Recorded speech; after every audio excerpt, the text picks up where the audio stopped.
Аз съм Емил Радев, кандидат за евродепутат на ГЕРБ. Емил Радев е юрист, специалист по търговско и банково право. Той е народен представител от ГЕРБ в 41-то и 42-то Народно събрание.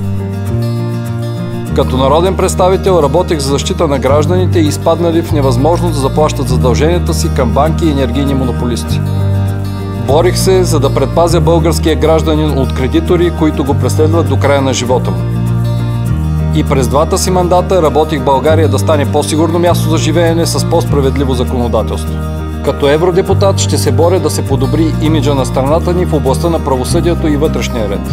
Гласувайте за ГЕРБ, защото реформите спряха и са невъзможни, докато имаме това управление.